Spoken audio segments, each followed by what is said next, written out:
भैरव जो देखने में भयंकर हो, भैरवनाथ जो भय से रक्षा करते हों। आज हम बात करेंगे हिंदू धर्म में महादेव के 5वें अवतार के बारे में। शिव पुराण के अनुसार भैरवनाथ शिव जी के ही अवतार हैं। महादेव के अवतार होने के बावजूद घर में इनकी प्रतिमा रखना अशुभ माना जाता है।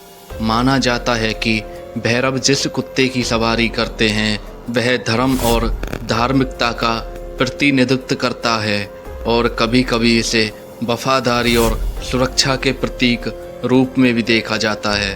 अपने जीवन से जुड़े सभी प्रकार के भय और दुखों से मुक्ति पाने के लिए काल भैरव की अलग अलग पूजा अर्चना करना पसंद करते हैं और भक्तों का विश्वास है कि भैरवनाथ जीवन में आए सभी संकटों को दूर कर देते हैं। भैरवनाथ को प्रसन्न करने के लिए काले तिल, उर्द और सरसों के तेल का दीपक अर्पित करना चाहिए। उनकी विधिवत पूजा करने से वह प्रसन्न होते हैं और उनकी कृपा प्राप्त होती है। दोस्तों, क्या आपको पता है भैरवनाथ की उत्पत्ति कैसे हुई थी? चलिए बताते हैं। भैरव बाबा की उत्पत्ति भगवान शिव के रौद्र रूप से हुई थी। एक बार ब्रह्मा जी और विष्णु भगवान में सबसे बड़ा कौन है, इस बात में बहस हुई। तब दोनों में से कोई इस बात का निर्णय नहीं कर पाया तो यह काम ऋषि मुनियों पर सौंपा गया।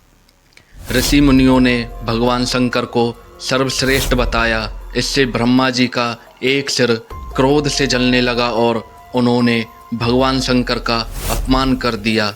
इसी वजह से भगवान शंकर रौद्र रूप में आ गए और उनसे ही काल भैरव की, जिस ब्रह्मा जी ने जिस सिर से महादेव की निंदा की थी, काल भैरव ने अपने हाथ की सबसे छोटी उंगली के नाखून से ब्रह्मा जी के उस सिर को काट दिया।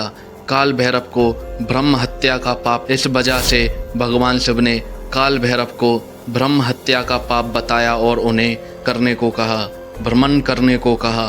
काल भैरव ने तीनों लोकों का भ्रमण किया और काशी पहुँचे। काशी में गंगा के किनारे पहुँचते ही भैरव ब्रह्मा जी का सिर अलग हो गया। इस तरह काल भैरव को ब्रह्म हत्या के पाप से भैरवनाथ महादेव का सबसे क्रोधी रूप है। यह देवीय विनाश का चरम है। यह स्मारक छवि भौतिक दुनिया पर महादेव की शक्ति को प्रकट करती है। अर्थात जिस महादेव के क्रोध से ब्रह्मांड कांपता है उसी को भैरवनाथ की पत्नी देवी पार्वती की अवतार भैरवी हैं। अपने अंश से भैरव को प्रकट किया तो उन्होंने माता पार्वती से भी भैरव की पत्नी के रूप में उनकी एक शक्ति उत्पन्न करने को कहा।